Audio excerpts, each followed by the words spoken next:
to talk to you tonight about this idea that's being pushed right now, that we must go and reopen government education. We must go back and reopen public schools and charter schools, and we must go out and really get back into how it was in the American education process after COVID is over. I don't think we should be doing that. We have been suffering under government control of education for pretty much really the last 30 years. Our standards have fallen. We're 38th in the nation. 38th in the world, rather, for science and math.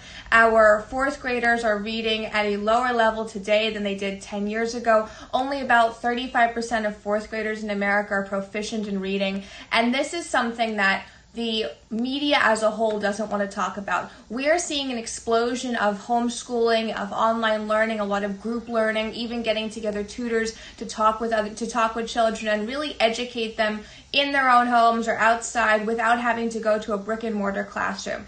And I think this is the opportunity for American parents to end government control over education. Because if they can homeschool, if they can have online learning, and not online learning like you just go and you log into whatever your school district has for you, but online learning in that you're going and you're finding different resources and building out your own curriculum. And you have small group learning. A lot of unschooling parents have gotten together to have their kids there so they can have some sort of social interaction. You have all of that going on. So why do we need to go back to the days of government control of education? Government control of education has gotten us to a point where we spend more on every student that we educate than anyone else in the world, and we have fallen dramatically. We spend almost $12,000 per student in America to educate them. That's ridiculous, seeing as we get no return from that investment on any of the ways to rank that on international testing, on our own test scores, and our reading or math levels. That's where we're at. New York State spends about $20,000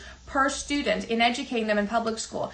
And their education system, by Democrats' own admissions, are broken. So why, if we've gone through all of this, if we've had decades of stagnation, decades of being 38th in the world, decades of that, would we take this opportunity where we actually have transitioned to homeschooling, unschooling, group learning, online learning opportunities, and give all that away to go back to government control of education? Because government control of education caters to the children who need the most help. It caters to the children technically who really are not excelling in something. And when you have that happen, it means students who can excel or students who have different learning paths, they are getting nowhere because individualized learning doesn't exist in government education. So after we've gone through all of this, months and months of students being out of school, of going to online learning, of homeschooling exploding in popularity, so much so that the New York Times and various publications are writing about the warnings of homeschool exploding and how dangerous it can be. Why, after all of that, would we go back to government control? If parents stay the course here, if they continue to homeschool their children, if they continue to seek out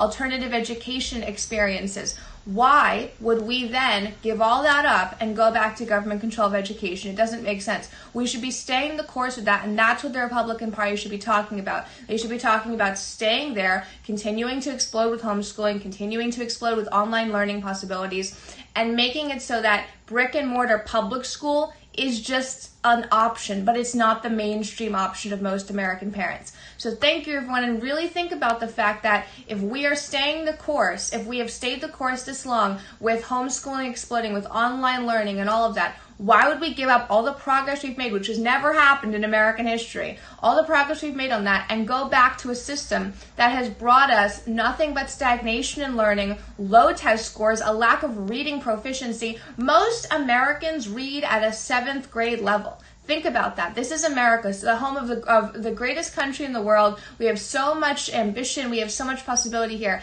And most Americans read at a 7th grade reading level. And that's because of government education, government control. It's the stagnation. Thank you, everyone. Please retweet this and think about whether or not we should give up all this progress, all this mindset change in American parents simply to hand it back over to a system that has brought us nothing but stagnation, failing test scores, and an inability for our students to realize their dreams on the international job market like other students in other countries. Thank you, everyone. Please retweet this and have a good day.